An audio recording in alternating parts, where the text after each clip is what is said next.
Nagabasa ang bulad sa akong ka-chatmate. Maayong hapon kanimo DJ Sam, ingon man sa imuhang suking viewers. Itago na lang ko sa pangalang Rolly. Maglakaw na pud kog 30 karong tuiga DJ Sam. Duna ko'y asawa apan tuwa karon sa abroad.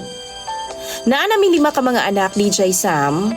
Og tungod lagi sa kahidlaw na ako anang butanga, nisulay ko gamit og laing babay. Og na-meet lang nako sila pinaagi sa social media. Mailhan man ako ga game siya DJ Sam, kay kung muheart gani ko sa post, mutubag man na. Tapos PM nako, mukubit man pod. Wa jud mi relasyon DJ Sam.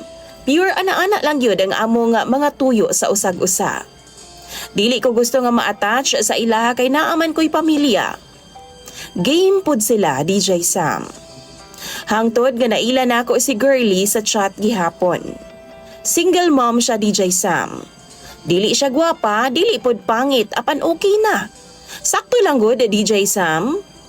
Naglisod pa ko sa iyaha kay di lagi siya musugot og ana-ana nga way kami. Di pod siya sa ako kay minyo daw ko. Tulusab ko kabuan og pangilad niya DJ Sam hangtod nga nibigay na gid siya. Nagkita ming duha o gidadayon na ako siya sa lodge. Naligo pa siya daan DJ Sam ug ingon man usab ako. Sa shower room pa lang binirahay naming duha. Lami kaayo kay nangaligo man mi. Pero paghulbot na ako sa akong tabadidoy DJ Sam, nakurat ko kay naglukdo naman og nabulit naman og nana. Nana jud siya DJ Sam. Paong nahadlo kaayo ko og ako adayong gihugasan og tubig, akong gisabunan og taman. Napod ko'y napansin na DJ Sam nga murag langsa nga baho, gikan sa iyaha DJ Sam. Pero di kay nako mapansin kay halo sabon naman ang amoy.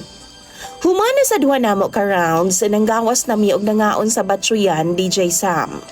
Sa iyang gilingkura no, napansin gud nako ay nga pagbarog niya, nagbasa og gilangaw DJ Sam.